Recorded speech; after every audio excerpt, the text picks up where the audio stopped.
तब उसमें से दिया जाए। तो इसीलिए जो मनुष्य चोला मिला है, इसीलिए बार बार ये कहा जाता है इसी जन्म में प्राप्त कर लो ना, क्यों बार बार जाओगे, सब खत्म हो जाए तुम्हारे, सब खत्म हो जाए, जल की राख हो जाएगा, शेष ये प्रारब्ध। तो संतों को भी दुख, ये मत सोचो कि संत को दुख नहीं उठाते हैं, लेकिन वो हंस के उठाते हैं। उनको ये पता है ये दुख उनके शरीर का है, उनका नहीं है, उनका शरीर नहीं है, उनको दुख नहीं। क्यों? क्योंकि जो वो अंदर है वो दुखी है ही नहीं, वो तो चैतन्य आत्मा प्रभु के श्री चरणों के बच्चा है वो, तो उसको तो कोई दुख वो नहीं है, उसको तो पता ही नहीं दुख होता क्या है। प्रकाशवत को दुख क्या पता, प्रकाशवत को अंधेरा क्या पता। उस प्रकाश से जो इस शरीर में जैसे धूप आ रही है, अब हाथ पे आप रखे तो जलन यहाँ हो रही है, उसको नहीं पता कि धूप में क्या तेजी है, क्या क्या है, वो तो जो हमारा है किरणें निकल रही उससे हम आ रहे हैं।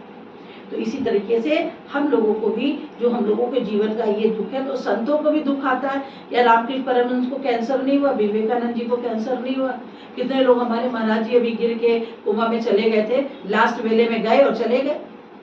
तो ये एक ये भी होता है कि महापुरुषों का, कि जो उनके प्रारब्ध कर्म होते हैं काटने के लिए, अगर वो कह देंगे मेरा लास्ट के समय में मेरे प्रारब्ध देना, हम वो काट के चले जाएंगे। लास्ट के समय पे प्रारब्ध देना वो कर सकते हैं, प्रारब्ध भोगेंगे, उनको पता है कि हम प्रारब्ध भोगेंगे, लेकिन मेरे ऐसे समय पे देना कि उसके बाद हम राधे राधे राधे राधे हो जाए। तो जितना मेरा समय, जितना बाबा दुख में अगर उठाएंगे, अगर दुख काटेंगे, तो हम सत्संग आपका नाम नहीं ले पाएंगे, आपको दे नहीं पाएंगे, कर नहीं पाएंगे। तो जो वो मेरा दुख का समय, उसको मेरे अंत वेले कर दीजिए।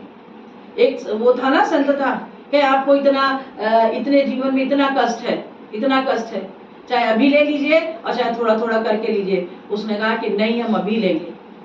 और उसने गंगा पार एक कुटिया बनाई और अपने शिष्यों से बोला, मैं चाहे जितना चिल्लाऊं, चाहे जितना करूं, आना नहीं पास में, हमारे पास आना मत। तो उन्होंने बोला भगवान से कि मुझे चाहिए।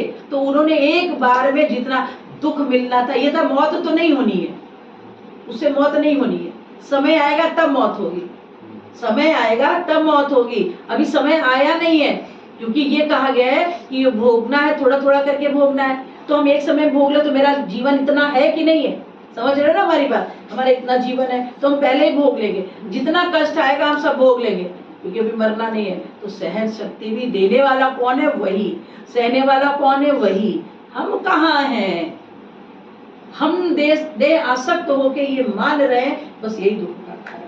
हम दे आसक्त होके मान रहे हैं, यही हमारा दुख का कारण है। हमारा दुख क्या